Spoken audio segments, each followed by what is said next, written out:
For a long time, I thought the reason I struggled to grow online or even fully explain what I do was because I hadn't picked the right niche yet. Was I a clothing designer, the textile artist, the stitching teacher, the spiritual person, the creative coach? And honestly, trying to separate those parts of myself started becoming exhausting because the truth is, none of those things were ever separate. And I think a lot of women are living this way too, not just creatively, emotionally, spiritually, personally. Like we're constantly editing ourselves into smaller and smaller pieces so people can understand us more easily. But eventually, something inside you starts resisting that. And I think that's where I found myself this year. For years, I kept everything compartmentalized. Still pony was fashion. Threads for healing was stitching and healing. Then there was spirituality, art, painting, writing, all these different pieces of myself living in separate rooms. And for a while, that actually made sense to me. But that's what we're taught, especially online. Pick one thing, be clear, be niche, be recognizable in 3 seconds or less. And I understand why people say that. But over time, something about it started feeling deeply disconnected for me. Not strategically disconnected, personally disconnected, because I realized I wasn't actually building separate businesses. I was expressing the same thing through different materials. The clothing was never just clothing. The stitching was never just stitching. The art was never just art. It was all connected to the same deeper thing, helping women reconnect to themselves through beauty, creativity, slowness, texture, ritual, and self-expression. But because I kept separating everything, I think I accidentally separated myself too. And I think a lot of women do this. We become editors of our own spirit. That line hit me recently, and I wrote it down immediately because that's exactly what it feels like. We show one part here, another part there, this version for work, this version for family, this version online. And eventually, you look around and realize you haven't fully existed anywhere in a really long time. One of the things stitching taught me, unexpectedly, was that healing rarely happens through force. It happens through returning, through repetition, through rhythm, through small moments of presence. And what's interesting is, clothing does that too, at least for me.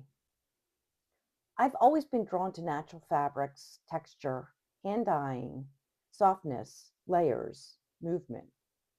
Not because they're trendy, but because of how they make someone feel. Safe, expressive, comfortable, seen, like themselves. And one day it hit me. I've been creating sanctuary this whole time. Whether it was a stitch piece, a garment, a workshop, a ritual, a color palette, an art quilt, I was always trying to say the same thing. Slow down. Come back to yourself. You don't have to disappear to belong. And honestly, I think that realization changed something for me because I stopped asking, what niche am I? And started asking, what experience am I creating for people? that question feels completely different. I am not trying to teach women how to become perfect artists or perfect stitchers or even fashionable. I think I am trying to help women feel alive in themselves again. And creativity just happens to be the doorway. Maybe creativity isn't the destination. Maybe it's the doorway back to yourself. I think so many women reach a point in life where they suddenly realize they've spent years being useful, but not expressive, responsible, but disconnected, productive, but creatively starving. And eventually, something inside starts asking for more. Not necessarily more success, more truth, more beauty, more meaning, more self. And I don't think that longing is random.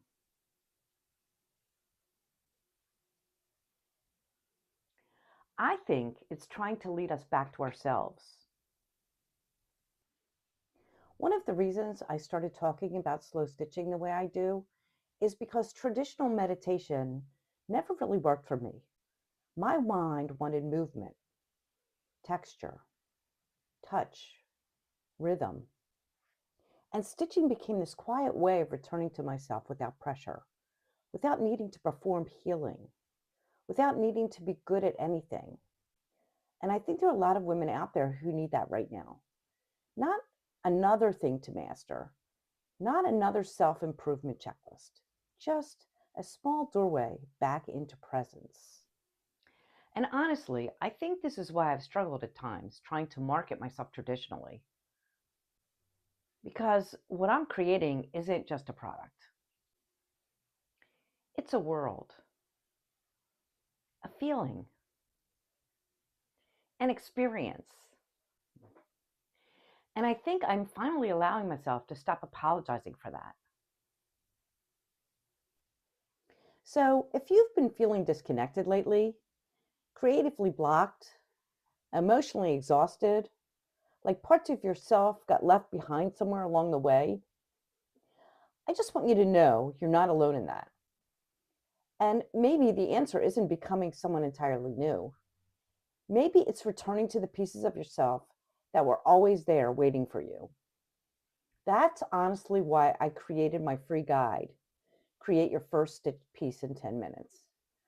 Not because I think everyone needs another project, but because I think a lot of women need one small moment where they stopped consuming and start creating again. One small moment where they can hear themselves again. And the beautiful thing is, you do not need to know how to sew perfectly. You do not need to be artistic. You do not need expensive supplies. You just need one piece of fabric, one needle, one thread, and the willingness to begin. Because sometimes the smallest creative act becomes the thread that leads you back to yourself. So if this video resonated with you, I'd love for you to leave a comment and tell me which part spoke to you the most. And if you want the free guide, I'll put the link below. Thank you for being here. And I hope wherever you are in your own becoming right now, you allow yourself to stop editing who you are. See you next week.